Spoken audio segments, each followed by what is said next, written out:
اعوذ باللہ من الشیطان الرجیم بسم اللہ الرحمن الرحیم الحمد للہ رب العالمین وقیل ان نفس الامر عقل مجرد فیہ صور المعقولات عامة والتصدیقات الصادقة فی القضایا الذہنیۃ والخارجیہ تطابق ما عنده من الصور المعقولة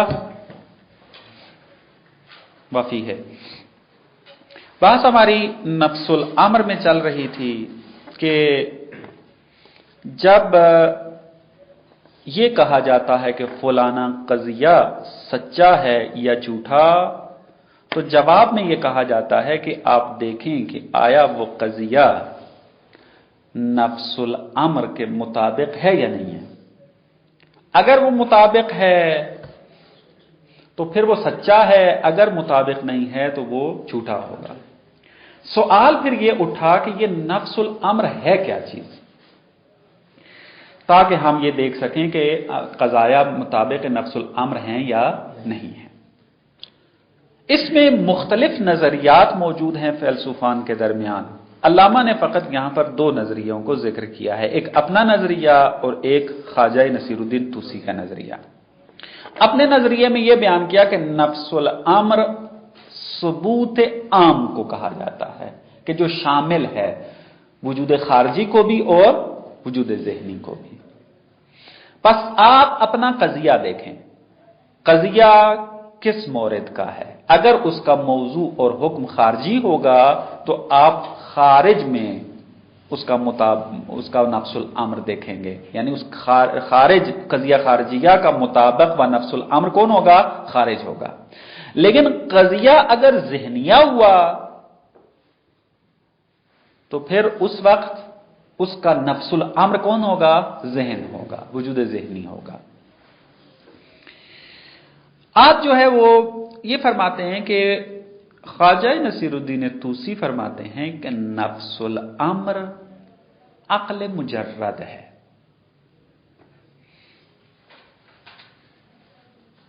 کہ جس کو فلسفے کی زبان میں عقل فعال کہا جاتا ہے۔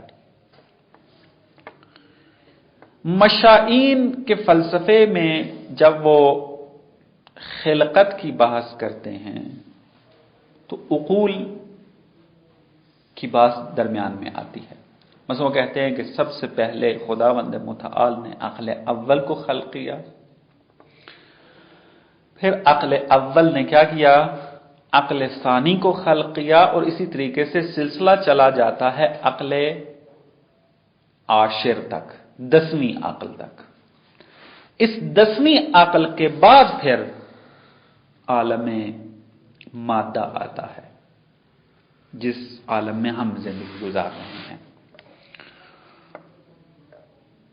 عقل فعال، اب چونکہ یہ عقول کی بات انشاءاللہ آگے آئے گی، وہاں توضیح دی جائے گی، یہاں فقط جو ہے اسی نظریے کو تبیین کرتے ہیں اور اس اصطلاح کو فقط آپ ذہن میں بٹھا لیں۔ عقل فعال فرماتے ہیں کہ عقل عاشر کو کہا جاتا ہے، اور یہاں پر جو یہ کہا جا رہا ہے کہ نفس الامر عقل مجرد ہے تو مراد وہی عقل عاشر ہے، عقل فعال ہے۔ خواجہ فرماتے ہیں کہ نفس الامر تمام قضایا کا عقل مجرد ہے۔ یعنی کیا مراد؟ یعنی ان تمام قضایا کے جو مطابق ہیں وہ سارے کے سارے عقل فعال کے اندر منتقش ہیں، نقش ہیں اس کے اندر موجود ہیں۔ بس آپ اپنے قضیے کو مقایسہ کریں عقل فعال کے اندر موجود صور کا، اگر وہ مطابق ہوئی عقل فعال کی صور کے ساتھ، صورتوں کے ساتھ، تو وہ صادق ہے، اگر اس کے اندر وہ صورتیں موجود نہ ہوئی تو کاذب ہے۔ علامہ فرماتے ہیں کہ یہ نظریہ اصلاً درست نہیں ہے۔ کیوں؟ فرماتے ہیں دیکھیں، آپ قائل ہیں کہ عقل فعال میں صور موجود ہیں، اور قضایا کو ہم نے ان صورتوں کے ساتھ مقایسہ کرنا ہے، مطابق ان کا وہ صورتیں بنیں گی، نفس الامر وہ صورت بنے گی۔ صورت وہاں ہوتی ہے جہاں علم حصولی ہو۔ اب یہ علم حصولی کہ جو عقل مجرد کے پاس ہے، اس کو بھی مطابق چاہیے یا نہیں چاہیے؟ اس کو بھی نفس الامر چاہیے یا نہیں چاہیے؟ حتماً چاہیے۔ کیوں؟ کیونکہ علم حصولی ہمیشہ قضایا کی صورت میں ہوتا ہے۔ علم حصولی کو آپ بدون قضیہ نہیں دیکھ سکتے۔ مثلا اگر میں نے بتانا ہو کہ اس کمرے میں طلاب موجود ہیں اور یہ ہے بھی علم حصولی، تو بغیر قضیے کے میں بتا سکوں گا؟ نہیں ہوگا۔ علم حصولی قضایا کے ساتھ ہے۔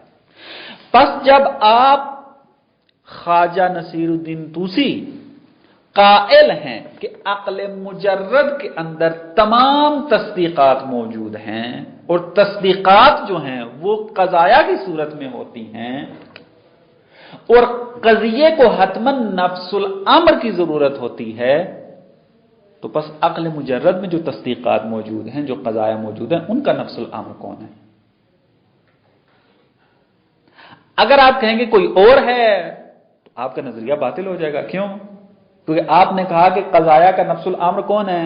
عقل مجرد۔ عقل مجرد کے اندر جو قضایا موجود ہیں اس کا نفس الامر کون ہو گیا؟ کوئی اور چیز ہو گئی، درست ہے؟ تو پھر اس کا مطلب یہ ہوا کہ ان قضایا کا بھی نفس الامر کوئی اور چیز ہوگی، عقل مجرد نہیں ہوگا، اور تسلسل بھی لازم آئے گا۔ ایک اشکال تو یہ تھا، دوسرا اشکال تسلسل والا ہے، پھر اس کے اندر بھی صور ہوں گے، اس کا مطابق کون ہوگا، پھر اس کے اندر بھی صور ہوں گے، مطابق کون ہوگا، تو یہ تسلسل لازم آئے گا۔ لہذا علامہ فرماتے ہیں یہ نظریہ درست نہیں ہے، نظریہ درست وہی ہے کہ جو ہم نے عرض کر دیا۔ دیکھیں، وقیل ایک نظریہ یہ ہے کہ ان نفس الامر عقل مجرد، نفس الامر عقل مجرد ہے کہ فیہ صور المعقولات عامتاً، کہ جس کے اندر تمام معقولات کی صورتیں موجود ہیں، والتصدیقات الصادقہ فی القضایا الذہنیہ والخارجیہ، فرماتے ہیں یہ جو قضایا تصدیقات جو ہوں گی اور سچی تصدیقات جو ہوں گی، چاہے وہ قضایا ذہنیہ میں ہوں یا قضایا خارجیہ میں ہوں، یہ کب ہوں گی؟ تطابق ما عنده من الصور المعقولہ، کہ جب یہ تصدیقات مطابق ہوں گی کن کے؟ ان صورتوں کے کہ جو عقل مجرد کے پاس موجود ہیں اور وہ صور معقولہ ہیں، تب وہ سچی ہوں گی، وائلا سچی نہیں ہوں گی۔ وفی اشکال کرتے ہیں کہ انا ننقل الکلام الی ما عنده، اس کے پاس بھی تو صورتیں ہی موجود ہیں نا، تو ہم کلام کو منتقل کر دیتے ہیں ان صورتوں کے بارے میں۔ یعنی پہلے ہم سوال کر رہے تھے ان قضایا کے بارے میں کہ جو ہمارے پاس تھے کہ ان قضایا کا نفس الامر کون ہے، اب آپ کہہ رہے ہو کہ عقل مجرد کے پاس بھی صور موجود ہیں، تو ہم اسی کے بارے میں سوال کر دیتے ہیں کہ اس کی صورتوں کا نفس الامر کون ہے۔ انا ننقل الکلام الی ما عنده، ہم کلام کو منتقل کر دیتے ہیں، سوال کو منتقل کر دیتے ہیں اس چیز کی طرف کہ جو اس عقل مجرد کے پاس موجود ہے۔ یہ من بیانیہ ہے۔ کیا چیز ہے عقل مجرد کے پاس؟ من الصور العلمیہ، صور علمیہ جو اس کے پاس موجود، اس کا نفس الامر کیا ہے، ہم اس کے بارے میں سوال کر دیں گے۔ فاہیہ تصدیقات، کیونکہ وہ صور علمیہ خود تصدیقات ہیں، یعنی قضایا ہیں، تحتاج فی صدقہا، چونکہ قضایا ہیں پس اپنے صدق میں محتاج ہیں، الی ثبوت مضامینہا، تاکہ وہ کس کی طرف محتاج ہیں؟ ایک ایسے ثبوت کی طرف جو ان کے مضامین کے لیے ہو، خارج عنہا، اور ان مضامین قضایا سے کیا ہو؟ تصدیقات سے خارج ہو، تطابق ہو، اور پھر یہ تصدیقات کیا ہوں؟ اس ثبوت کے مطابق ہوں۔ وہ کیا ہے؟ وہ اسی طریقے چلتے جائیں گے، تسلسل لازم آ جائے گا، یا مثلا عقل مجرد نفس الامر ہونے سے خارج ہو جائے گا۔ تیسرا اشکال ہے کہ اس کے اوپر وارد ہوتا ہے، بابا عقل فعال تک دسترسی کس کو ہے؟ ہم بندہ خدا جو ہیں یہاں رہ کے اس دنیا کے اندر دسترسی حاصل نہیں کر سکتے، آپ ہمیں عقل فعال میں لے کر جاتے ہیں. اب عقل فعال کے ساتھ متصل وہ ہو سکتا ہے جو اپنے نفس کو اتنا ریاضت کے ساتھ مجرد کرے کہ وہ اس کے ساتھ متصل ہو جائے. اب کون ہے اس 6-7 ملیارڈ دنیا کے اندر کے جو اپنے نفس کو متصل کرے عقل فعال کے ساتھ؟ وہ کیسے تطابق کریں گے؟ لہذا ایسی بات کریں کہ جو ہم بھی مقایسہ کر سکیں کہ یہ قضیہ درست ہے یا درست نہیں، یہ ہماری دسترس سے باہر ہے. بہرحال یہ ایک نظریہ تھا کہ جس کو باطل کیا یہاں پہ. یہ ہماری فصل جو ہے یہاں پر ختم ہو جاتی ہے. اس کے بعد جو فصل شروع ہوتی ہے، اگلی تقریباً چند فصلیں ہماری آسان ہیں، تیزی سے اس کو ختم کرتے ہیں. الفصل التاسع من المرحلة الأولى الشیعیت تسابق الوجود. نامی فصل فرماتے ہیں کہ شیعیت اور وجود کے درمیان تسابق موجود ہے. دیکھیں، ہمارے پاس دو قسم کے الفاظ ہیں. ایک لفظ ہے مساوی اور ایک لفظ ہے مساوق. دونوں میں فرق ہے.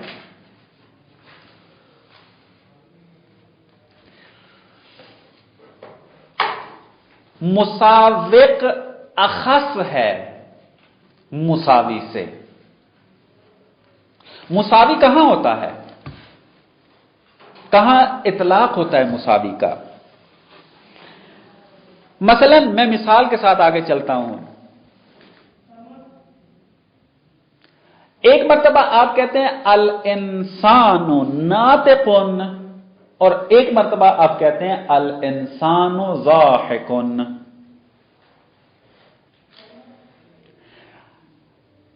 مفہومی اعتبار سے اگرچہ یہ جدا ہیں کہ ناطق اور ہے اور ضاحک کچھ اور ہے، لیکن اگر آپ مصداق کے اندر دیکھتے ہیں تو ناطق بھی انسان ہے، ایک ہی چیز ہے، اور ضاحک بھی کیا ہے؟ ایک ہی چیز ہے. چونکہ مصداق ان دو مفاہیم کا ایک ہی ہے، ہم یہ کہتے ہیں کہ ناطق اور ضاحک دونوں مساوی ہیں. بات واضح ہوئی ہے؟ چونکہ ان دو مفاہیم کا ایک مصداق ہے، لہذا کہہ دیتے ہیں کہ یہ جو دو مفہوم ہیں یہ مساوی ہیں.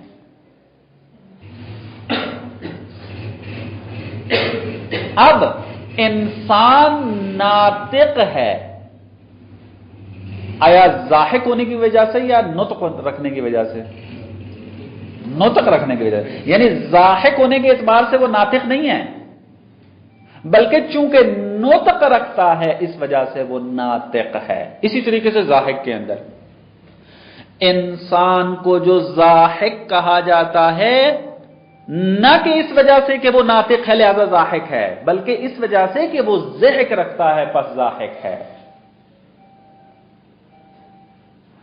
پس مساوی کے اندر دو مفہوم مصداق میں ایک ہی مصداق رکھتے ہیں، لیکن حیثیت صدق ان کی مختلف ہوتی ہے.